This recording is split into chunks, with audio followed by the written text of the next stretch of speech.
One last video bago ako kumain kasi magti-10:30 na God. Ganito na lang? God, this is still related to tips para sa visa, 'di ba? Mag-usap naman tayo about sa visa kasi yan din naman yung purpose ng account ko. Teka. God. Nililista ko kasi yung mga PM para din naman makalkal nyo. Kasi nga, di ba, lalo na if DIY kayo. So, this will be a tip for you. Hindi ko na lang ilalagay yung mga kamukhaan nyo dyan. Basta ikaw na to. And, ito yung next na sitwasyon. If makakakuha ng visa kong kasal, bakit na-denied ako? Na-denied ka because may kulang sa papeles mo. Kaya sabi nila daw na hindi sila naniniwala sa sitwasyon mo. Okay? Ganito kasi yan. May iba, kagaya sa mga nahawakan ko na na-denied na, may isang 3 times pa na-denied. Yung mga papeles kasi nga natin, need na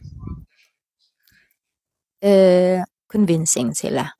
Okay? And aside from that, mas mabuti na may explanation kayo. Yan yung purpose ng letter. Okay? Hindi yan nilalagay sa checklist. Kaya I always advise, lalo na if DIY, na please make extra effort na mag-research. Because naglalagay din ako ng tips dito.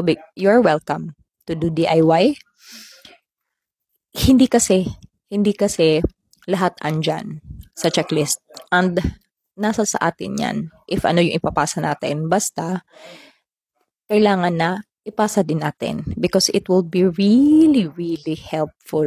Mas may chance na makakakuha tayo ng visa if ipapasa natin lahat at if may explanation tayo. Kasi, hindi naman sila mga ano yung sa Tagalog? Mananagna ba? Mananagna. Yun bang alam nila yung sitwasyon agad just because nagpasa ka ng ganito? Example. Nagpasa ka ng marriage certificate. Tapos, may jowa ka. What if, iba-iba din kasi yung nag-aasikaso. Hindi lang yan isang tao. Okay? Hindi pwede na isang tao lang because hindi lang din naman taga-Pinas yung nag-a-apply ng visa para makapunta sa bansa nila. So, madami talaga yan sila. Okay? May hindi stricto, may very strict, merong kung ano-ano na lang yung hahanapin just so may reason sila mag-deny. Iba-iba yan. Iba-iba yung humahawak. Okay? So, if yung hahawak sa papeles mo, they're very, very strict. Tapos sasabihin mo na, magjowa kami. Tapos, hindi nila alam gaano na kita katagal. Hindi din nila alam na matagal ka nang hiwalay sa asawa mo. Hindi nila alam na ganito yung sitwasyon mo. Hindi nila alam na for how many years si Afam din pala yung tumutulong sa'yo. Tapos si Afam nga yung sumusuporta sa mga anak mo. Tapos yung tatay ng mga bata walang pakialam, 'di ba? It's a very important information para makita nila na yung relasyon nyo it's stable and growing and may mga ganito na mga sitwasyon na pinapakita talaga ni Afam na sinusuportahan ka niya, tanggap niya yung mga anak mo, ganito, ganyan. Kaya, mas mabuti na may explanation. Because, yung iba, inisip nila na, okay, may jowa ka, okay, pero kasal ka, then, X ka na. Kaya, mas mabuti na may papeles kayo, may letter kayo na nag-explain sa sitwasyon nyo. Yan din yung mga reason bakit nadi-denied yung visa. Kaya nagtataka kayo na pag sinishare ko na meron talagang kasal na nakakakuha ng visa. Okay? Alam ko sa US, it's very, very strict. Pero meron pa din naman. Kaso nga lang ngayon, sobra-sobra yung pagiging stricto nila. Pero yun nga, sa mga bansa na na-share ko na, kahit nga sa captions, nag-share din ako kung ano bansa, madami talagang nakakuha dyan na kasal pa. Ni wala ngang annulment. Yung iba, okay, nagpa-process. Yung iba nakausap yung attorney ko about sa annulment din. Kasi nga, nagre-request sila ng assistance in the future or what. So, 'di ba? Wala talagang annulment na natapos. So far wala pa. So, what I mean is, matapos man yan, or wala ka man inaasikaso na annulment, or, 'di ba, nag-aasikaso ka pa, may chances talaga.